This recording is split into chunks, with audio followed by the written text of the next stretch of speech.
Easy Sports Talk Show with Ed Smith and Javon Adams. We do this 3 days a week, Monday, Wednesday, and Friday. Hello to you. My name is Javon Adams. I am one of your hosts.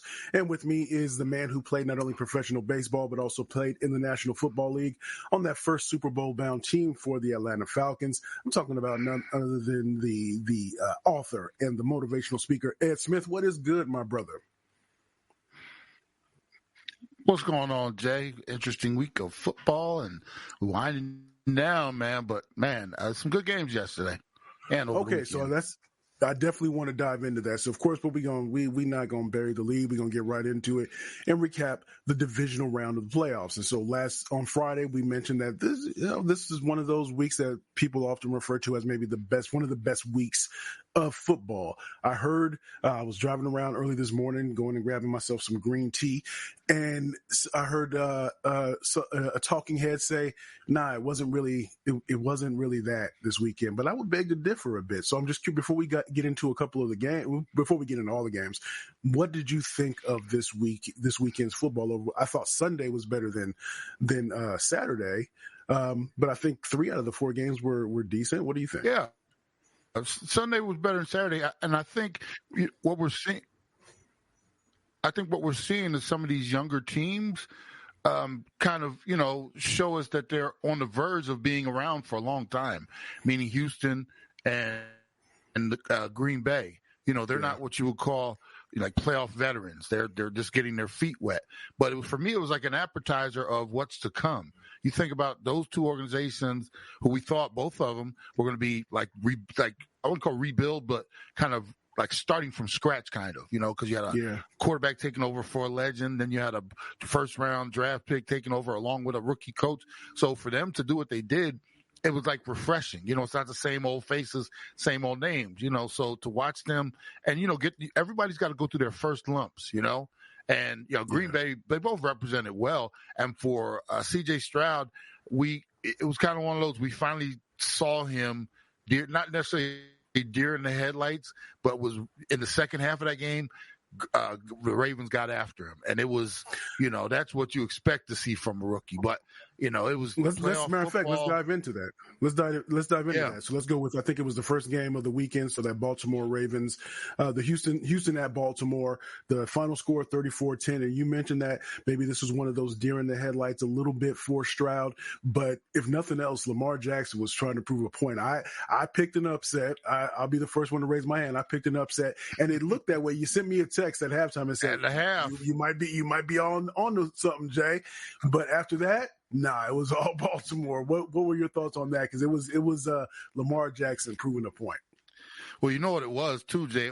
This was the first time C.J. Stroud got to see playoff football, meaning the speed. Remember, I always talk about the speed, how it picks up.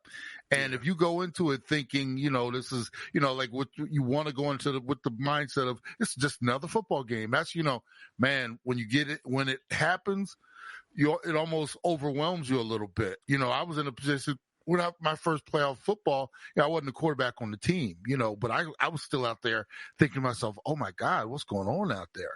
It really does, get faster. And everybody, like I said, because it's win or go home, and it's desperation, so it just for some, and when you're experiencing it for the first time, he got to see it last week, but Dallas kind of laid down. That's not how playoff football happens. Dallas, they just, I'm not with Houston. I'm talking about it was Cleveland. For whatever, Cleveland's defense didn't travel. It was lopsided from the beginning, and you know what happened? It's almost like, man, this is easy. Okay, let's do this. Then you get over there to Baltimore, and man, I'm telling you, the first half, it was, it looked a little bit like, wow, these dudes might actually hang in there.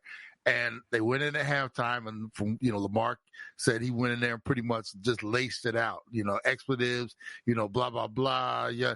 And they came out, and you saw what a dominant team can do in the playoffs because, like I said, they didn't score another point after the first half, So that was just one of those things where, and the score doesn't necessarily dictate how close the game was at the half. Think about this too. Houston missed a field goal at going in. Could have been 13-10. Maybe those booties are a little tighter. They come out, they score or something like that. And so we don't, you never know how it could have gone. Mm-hmm. We know how it did go. But, you know. Indeed. So he's Ed Smith. I'm Javon Adams. Let's get into the next game. So that the second game on Saturday, that was Detroit, if I'm not mistaken, right? That was Detroit. San Fran and Green Bay. No, San Fran and Green Bay. Yeah. So the line on this one was 10, if I'm not mistaken. And no, I think it was 7. Matter of fact, I think it was 7. And we closer thought to 9. Yeah. Was it closer to 9.5 or something like that? Yeah. But we thought that this game could maybe get away from the Packers. I want to say, if I remember what you said, it ended up being closer. So I was really impressed with the way in which Green Bay kind of hung in there. Purdy. Your man Purdy was he was a little shaky, but Jordan Love had the opportunity at the end of the game to try to get that drive and made a poor decision throwing across his body that ended up becoming an interception. Of course, when we're looking at the game, because it could have gone, we had the Green Bay kicker missed a field goal, which could have been a totally different way of which trying to approach that final drive to either maybe play for the win, or you get what I'm saying there. So we ended up San Francisco won 24-21. And it was a rainy game. It was wet, all that stuff. But what did you think about this particular game? Both of those teams, Deebo Samuel, is he going to play this coming week? Because he left, but I thought it was a well played game on a lot of fronts. It was well played. This is a game at San Fran. They had to dig deep to get this one too. Mm-hmm. This was, Green Bay came to play, and that young team, they didn't know what they weren't supposed to know. They just came out there. The Green Bay looked like the better team, to be honest with you, in the first half, even going into the second half of the game. And it's little mistakes. You talk about the field goal they missed at the end, which makes it a whole lot more of a different scenario. Yeah, man. And you're down 7 now. Booties pucker up, like I said, all a little tighter. But when he missed that, it was a little bit of a shift in momentum. Green Bay, the first half when they got into the red zone, I want to say 3 times, only ended up with 6 points, and that's a lot of stuff too. You left some points on the table, but go ahead. Yeah. Oh, they left a lot of groceries in the cart, man. They just, but I mean, you have to credit San Fran too. They buckled up when they had to, and this game could have been, I kept thinking to myself, are they actually going to do this? Because Purdy wasn't looking good. Purdy was, I'm not going to say he was nervous. You just saw his limitations a little bit, especially when you lose Deebo Samuel. And it was almost like, okay, what are you guys going to do now? Deebo's down. And once again, this could have been one of those ones that, they were lost. We'd have been talking so bad about them, but they pulled it together. The pass at the end with Love. I mean, I'm not gonna say it's a young mistake. A lot of quarterbacks make that mistake because you're in desperation mode. They had to get down. And, I think it was a 3rd down play. You think you could have found a better option or maybe run a little bit, whatever you had to do. But yeah, that was just a poor play. You hate to see their season come down to that, the season. But, like I said, San Fran out there, they made the play, and one of those things, man, I guarantee you they were in the locker room. They were like, oh, yeah, oh, my God, because they expected to roll Green Bay themselves. Yeah. I'm telling you, man, it's a big exhale when you get that first one, because you've been sitting around and everybody talks about the rust against the rest and all that kind of stuff. And, I'm telling you, brother, to get that first one off your belt, that's just such a beautiful thing. Speaking of rest and rust and just maybe the rust belt, I don't know, whatever the transition is. Let's get to Detroit Lions, the Tampa Bay at Detroit. Detroit was victorious 31-23, but To Detroit's credit, sometimes Detroit will let you hang in the game a little bit longer than you should and make it a little bit and get your heart pounding a little bit. But they were victorious. What were your thoughts on this one? Was the 8-point gap, was the game closer than that in your opinion, or was it really not too much in was it really well decided for you? What did you think about this game? Well, anytime you can close it to one score, which when Detroit went up by 14, I was like, oh, that's a wrap. But then you get into that awful prevent defense. The only thing the prevent defense does is prevent you from stopping them from scoring a touchdown. And then, you had too much time left on the clock. Now, then Tampa went for the 2 to try to make it where if they got the ball back and they could score, then they would have won the game. And if they didn't get the 2-point conversion, you always have the other 2-point conversion to tie it. So, that's an interesting strategy that everybody's moving toward now.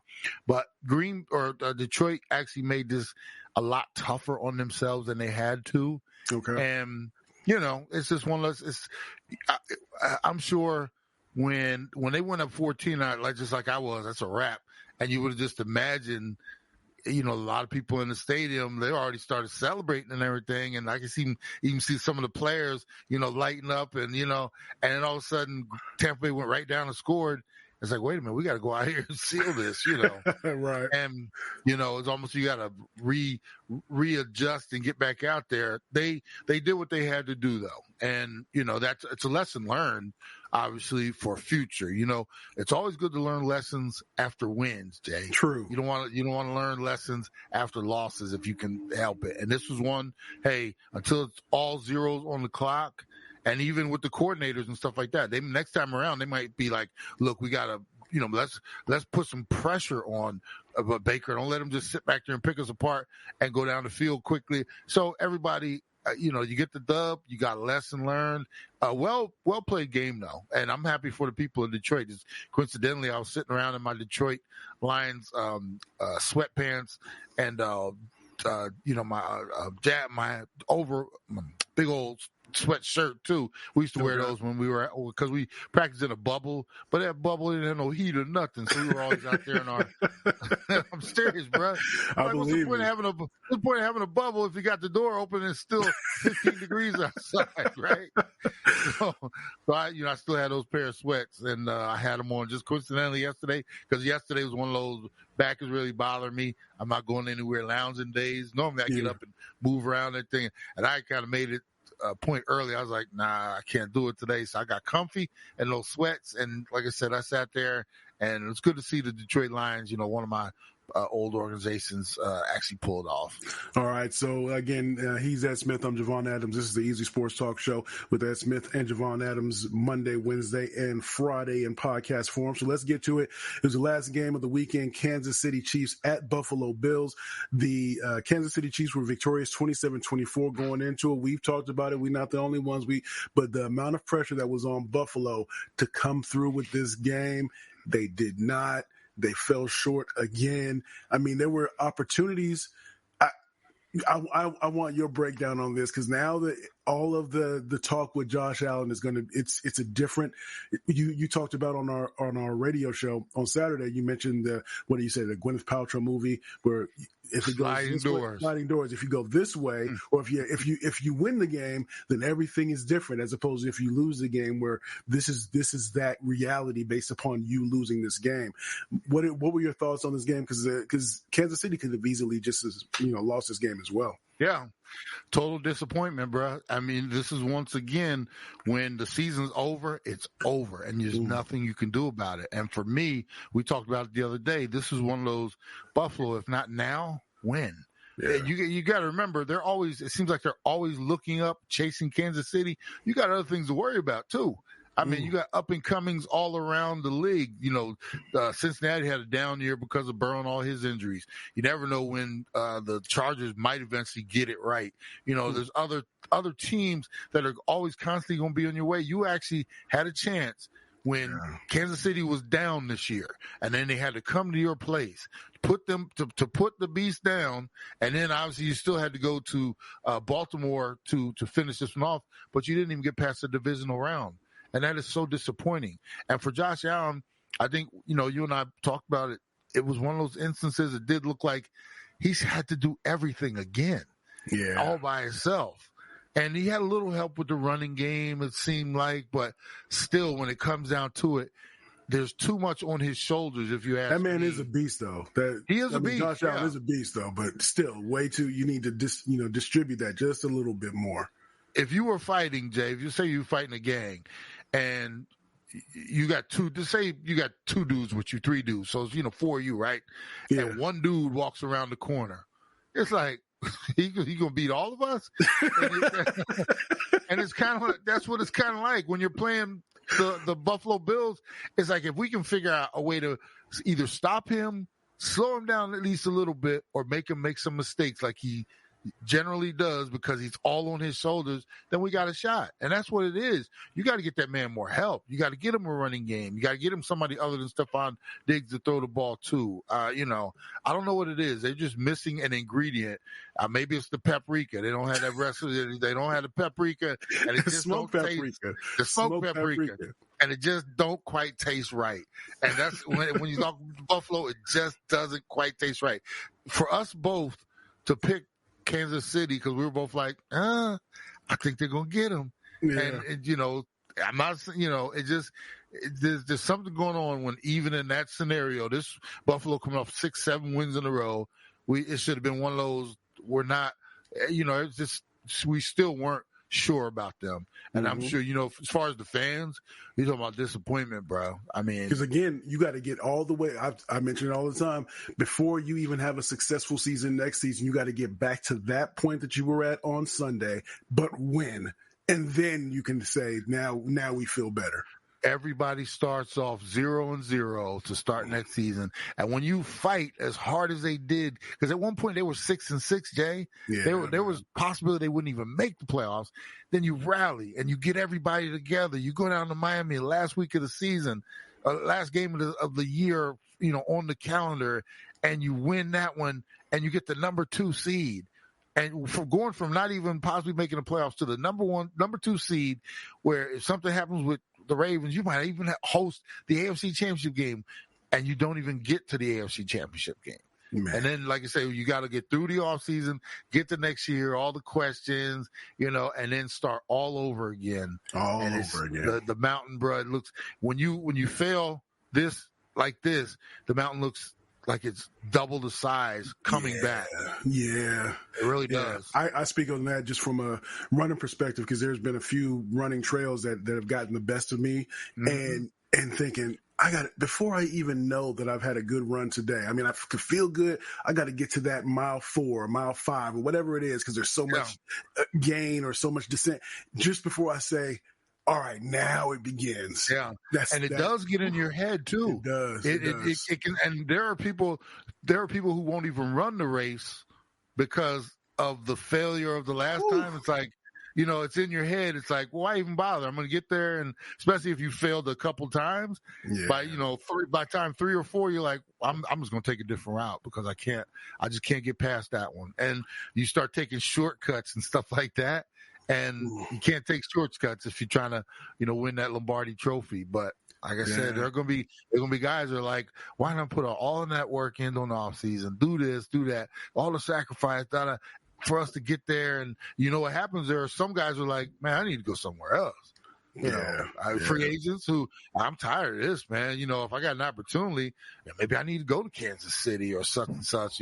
And those are the little things that happen. That we don't like. It's like you don't even put that into the equation when those type of things happen. Guys will, this is true. Hey man, I'm tired of this. I'm gonna go find me a winner. And I'm not saying they're not winners. Exactly, but that's the thing, because people will, and because if everybody this season or from the time they were 6-6 began to give 100% effort as they went through, and they were trying to max out whatever their ceiling was.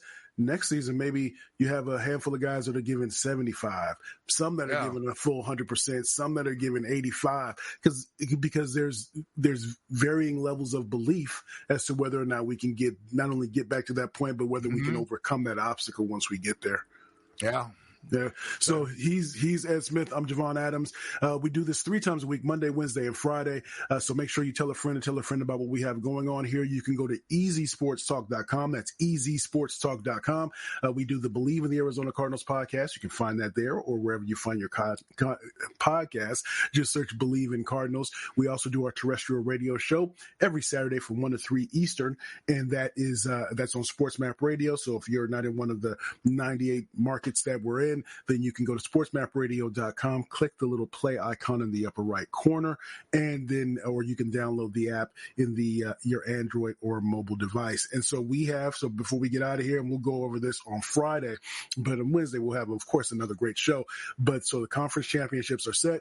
AFC, it's Kansas City, the number 3 seed, at Baltimore Ravens, the number 1 seed. I think it might be time's up for Kansas City on that one. And then NFC, Detroit, number 3, Detroit Lions, going up against San Francisco 49ers, the number 1 seed. So those should definitely be some interesting games. We hope that they're not duds, because oftentimes the Super Bowl can be a dud. So we hope that that's not the case either. But he's Ed Smith. I'm Javon Adams. And like we always like to say around this time, you can